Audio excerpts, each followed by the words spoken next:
Hi friends, Indira English classes में फिर से आपका स्वागत है ना।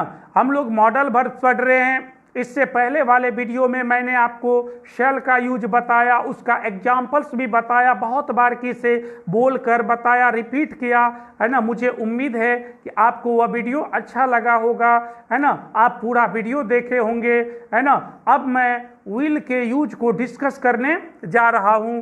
इसको देखिए, अच्छी तरह से देखिए, पूरा वीडियो देखिए। यदि आप इसको पूरा देखते हैं, बारीकी से देखते हैं और समझते हैं, आप एग्जाम की तैयारी कर सकेंगे। आप रिटेन इंग्लिश में इसका प्रयोग आसानी से कर सकेंगे और स्पोकन में भी कर सकेंगे, है ना। और इसको जैसे मैं बताऊंगा उसको बोल बोल कर आपको करना है ना। एग्जाम्पल को रिपीट करना है तो आपका कॉन्सेप्ट क्लियर होगा, है ना। लेकिन पूरा वीडियो जरूर देखिए, अपने दोस्तों के साथ इसको शेयर भी कीजिए, है ना, ताकि उसको भी इसका फायदा मिल सके।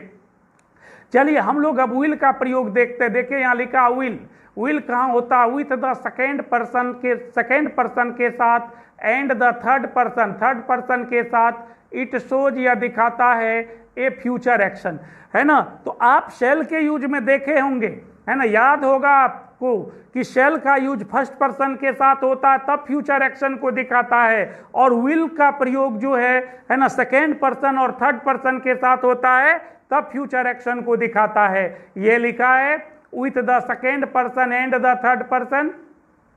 क्या देखिए लिखा, with the second person and the third person, second person third person के साथ it shows A future action, या फ्यूचर एक्शन को दिखाता है।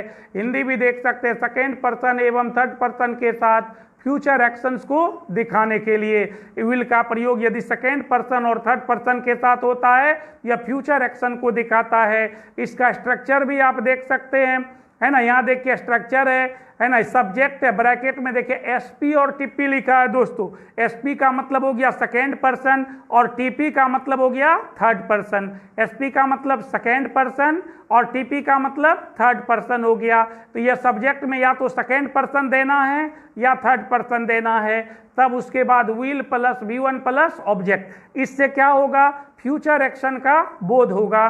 चलिए इसको एग्जाम्पल के माध्यम से हम देखें, है ना। एग्जाम्पल के माध्यम से इसको देखते हैं, है ना। चलिए हम लोग एग्जाम्पल के माध्यम से देखते हैं, है ना। देखिए यदि राम आने वाले समय में कार खरीदेगा तो आप कहते हैं Ram will buy a car, मतलब राम थर्ड पर्सन है, इसके साथ विल लगाएंगे तब कार्य भविष्य में होने का बोध होगा। Ram will buy a car, यह फ्यूचर एक्शन को दिखाता है। हिंदी भी देखिए, राम कार खरीदेगा, है ना। वो यदि वह गाना भविष्य में गाएगी तो she will sing a song in the college tomorrow, वह कल कॉलेज में गाना गाएगी, है ना। You will go to Mumbai next week, तुम अगले सप्ताह मुंबई जाओगे। तो ये क्या है? यानी आने वाले समय में होने वाली कार्य है ना। तो ये फ्यूचर एक्शन है जिसमें सब्जेक्ट सेकेंड पर्सन और थर्ड पर्सन है, इसलिए इस सबके साथ किसका प्रयोग हो गया? विल का प्रयोग हो गया। यदि मोहन आने वाले समय में पत्र लिखेगा तो आप कहेंगे Mohan will write a letter. वे आने वाले समय में क्रिकेट खेलेंगे, आप कहेंगे they will play cricket. Radha आने वाले समय में गाना गाएगी तो Radha will sing a song. आपके पिताजी आने वाले समय में बच्चों को पढ़ाएंगे तो my father will teach children. तो ये सभी सब्जेक्ट जो आप यूज कर रहे हैं, या तो वो सेकेंड पर्सन है या थर्ड पर्सन है, उसके साथ उस, है ना, और वो विल का प्रयोग करके फ्यूचर एक्शंस को दिखा रहे हैं। तो दोस्तों जिस तरह मैं एक सेंटेंस को बार बार बोलता हूं, एग्जाम्पल भी आपको बता रहा हूं, तो ऐसे सेंटेंस को आप, है ना, एकदम जो है बैठकर रिपीट कीजिए, बार बार बोलिए, है ना। कम से कम 10 सेंटेंस लिखिए और 10 को 10-10 बार बोलिए, तो आपको लगेगा कि नहीं, है ना, आपने कुछ सीखा, आप में कुछ कॉन्सेप्ट क्रिएट हुआ। और वर्ब याद कीजिए, जितना वर्ब आप याद करेंगे उतने सेंटेंस आप बना सकेंगे। वर्ब, मेन वर्ब याद करना जरूरी है, उसके सभी फॉर्म को याद करना जरूरी है ना। तो ये आप याद रखिए और ध्यान से देखिए। चलिए हम लोग देखते हैं बी नंबर में, अगला यूज देखेंगे। बी नंबर में देखिए लिखा है ना, in the question tag of an imperative sentence. Imperative sentence के क्वेश्चन टैग में विल का प्रयोग किया जाता है। कहाँ किया जाता है ना? इंपेरेटिव सेंटेंस के क्वेश्चन टैग में विल का प्रयोग किया जाता है। इंपेरेटिव सेंटेंस के क्वेश्चन टैग में किसका प्रयोग होगा? विल का प्रयोग होगा। हिंदी भी देख सकते हैं, किसी इंपेरेटिव सेंटेंस के क्वेश्चन टैग में स्ट्रक्चर देखिए यहाँ लिखा है ना, B1 plus object. Imperative sentence की शुरुआत B1 से होती है। जैसे आप कहते हैं कम हेयर गो देयर, देखियो कम गो B1 है, या इंपेरेटिव सेंटेंस होता है। गाना गाने के लिए कहेंगे तो सिंग ए सॉन्ग, ये B1 से शुरू होता है, ये इंपेरेटिव सेंटेंस है। पत्र लिखने के लिए कहेंगे राइट अ लेटर, या B1 से शुरू है, इंपेरेटिव सेंटेंस कहेंगे, है ना। कम हेयर विल यू, यहाँ आओ आओगे ना, यहाँ आओ आओगे ना। कम हेयर विल यू, यहाँ आओ आओगे ना। ऐसे हम लोग इसको दिखाते हैं, है ना। तो देखिए यहाँ विल यू, विल लगा है, ये इसका क्वेश्चन टैग वाला पार्ट है। इसमें यहीं पर खाली जगह रहेगा जहाँ विल होगा।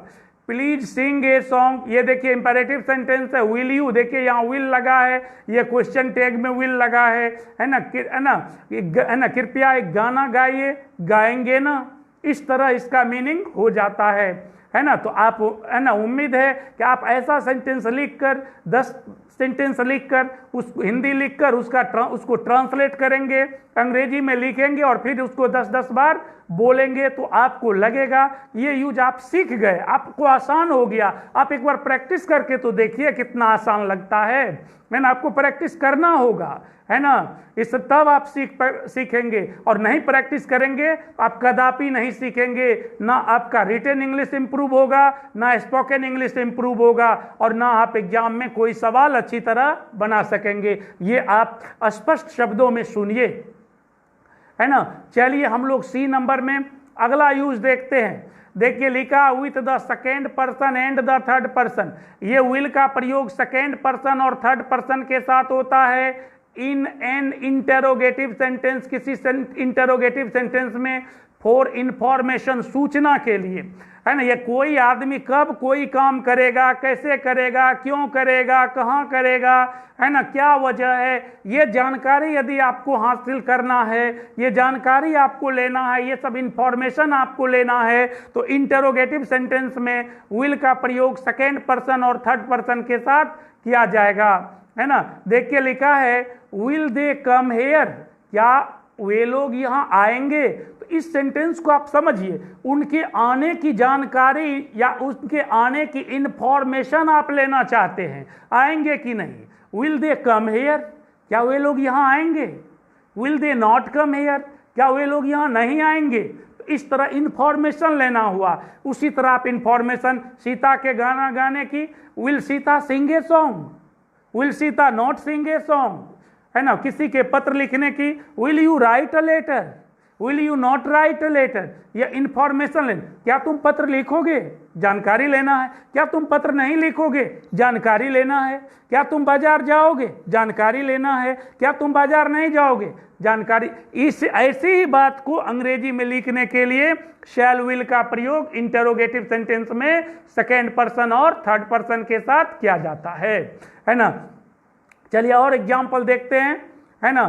देखिए यहाँ लिखा है विल दे कम हेयर, क्या वे लोग यहाँ आएंगे, सवाल पूछना हो गया, है ना। Will you buy a car, क्या तुम कार खरीदोगे, सवाल पूछना हो गया। तो मतलब आप इंफॉर्मेशन लेना चाहते हैं कि वो कार खरीदेगा या नहीं।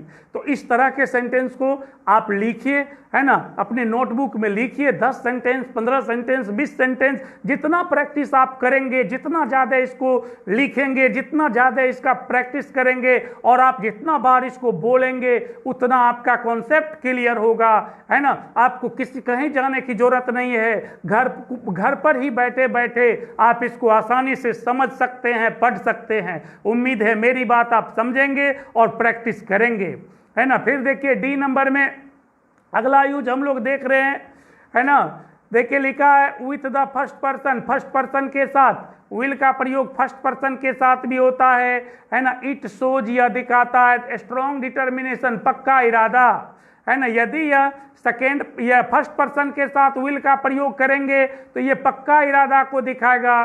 थ्रीट मतलब धमकी को दिखाएगा। प्रॉमिस वादा को दिखाएगा। विलिंगनेस इच्छा को दिखाएगा। इन प्रेजेंट वर्तमान में यह पक्का इरादा, धमकी, प्रॉमिस, विलिंगनेस को दिखाएगा, इच्छा को दिखाएगा, है ना। हिंदी भी देख सकते हैं, फर्स्ट पर्सन के साथ strong determination, threat, promise, willingness को दिखाने के लिए ऐसी स्थिति में इसका प्रयोग किया जाता है ना। इसका स्ट्रक्चर भी आप देख सकते हैं, है ना। सब्जेक्ट है, यहां देखिए एफपी लिखा है दोस्तों, एफपी मतलब फर्स्ट पर्सन, तब उसके साथ विल हुआ, तब V1 हुआ, तब ऑब्जेक्ट हुआ। तो ऐसी परिस्थिति में जो ऐसे स्ट्रक्चर पर जब सेंटेंस का फॉर्मेशन होगा तो वह सेंटेंस या तो, है ना, वो क्या दिखाएगा, स्ट्रॉन्ग डिटर्मिनेशन दिखाएगा, या थ्रीट दिखाएगा, या प्रॉमिस दिखाएगा, या विलिंगनेस दिखाएगा। तो चलिए हम लोग इसको एग्जाम्पल के माध्यम से देखते हैं, है ना। अब चलिए यहां देखिए, है ना, I will do it again and again, I will do it again and again. I first person है, विल डू, तो बोलने वाला आदमी जो फर्स्ट पर्सन सब्जेक्ट आई है, तो ये काम को बार बार करने की, है ना, वादा करते हैं या पक्का इरादा दिखाते हैं। I will do it again and again, मैं यह बार बार करूंगा, मतलब उसका इरादा है, ये उसने प्रॉमिस कर रहा है ना। We will help her whatever happens, कुछ भी हो जाए हम लोग उसे मदद करेंगे, यह पक्का इरादा है या वादा है। वी फर्स्ट पर्सन है, यहाँ विल का प्रयोग है ना। आई विल डिसमिस यू, ये देखिए धमकी देना हुआ किसी को, आई विल डिसमिस यू, मैं तुम्हें नौकरी से निकाल दूंगा, ये धमकी देना हुआ। हिंदी भी देख सकते हैं, वी विल किल हिम, हम लोग उसकी हत्या कर देंगे, धमकी देना हुआ, है ना। I will teach him a lesson, मैं उसे मजा चखा दूंगा, ये धमकी देना हुआ। ये हर परिस्थिति में देखिए फर्स्ट पर्सन का प्रयोग होता है ना। फर्स्ट पर्सन के साथ विल का प्रयोग होता है ना। देखिए अब अगला ई नंबर में विल नॉट ऑब्लिक वॉन्ट, या तो विल नॉट या वॉन्ट, या तो विल नॉट या वॉन्ट। विल नॉट का ही शॉर्ट फॉर्म वॉन्ट होता है, या आप विल नॉट का भी प्रयोग कर सकते हैं, वॉन्ट का भी प्रयोग कर सकते हैं। इज यूज्ड प्रयोग होता विथ ऑल सब्जेक्ट्स, सभी सब्जेक्ट के साथ, टू शो रिफ्यूजल, रिफ्यूजल मतलब इनकार की भावना, इनकार की भावना को दिखाने के लिए सभी तरह के सब्जेक्ट के साथ विल नॉट या वॉन्ट का प्रयोग, है ना, किया जाता है। और जैसे आप इसको समझिए, आपको बुलाता है कि यहाँ आओ, आप कहते नहीं आऊँगा, आपको कहता है यहाँ आओ और आप कहते हैं नहीं आऊँगा, है ना। तो आपको इंग्लिश में यदि पूछेगा तो कम हेयर, आप कहेंगे I won't come here, won't या I will not come here, यानी अर्थात वहां जाने से क्या करते हैं, इनकार करते हैं। आप कहते हैं कि यदि आप कहते हैं कि सीता गाना गाने से इनकार करेगी तो Sita won't sing a song. आप बाजार जाने से इनकार करेंगे, I won't go to market. वे लोग क्रिकेट खेलने से इनकार करेंगे, they won't play cricket. Mohan, है ना, मोहन मदद करने से किसी को इनकार करेगा, मोहन वॉन्ट हेल्प। इस तरह हम लोग इनकार की भावना को दिखाते हैं, है ना। आई will not do this work, मैं यह काम नहीं करूंगा। द बस वॉन्ट स्टार्ट, बस स्टार्ट नहीं होगी, यह रिफ्यूजल की भाव है, इनकार की भावना है। इसको दिखाने के लिए हम लोग किसका प्रयोग करते हैं, विल का प्रयोग करते हैं। तो मुझे उम्मीद है कि आप इस विल के यूज को समझे होंगे और प्रत्येक यूज को, है ना, आप देखिए और उससे रिलेटेड 10 सेंटेंस 5 सेंटेंस लिखिए, उसका अंग्रेजी लिखिए, उसको 5-5 बार 10-10 बार बोलिए, आवाज़ निकाल कर बोलिए और प्रैक्टिस कीजिए। तो देखिए आपको लगेगा कि नहीं आपने कुछ सीखा, है ना। ये मेरा वादा है, पक्का आप में इंप्रूवमेंट होगा, है ना। नहीं होगा तो जरूर कमेंट बॉक्स में लिखिएगा, है ना।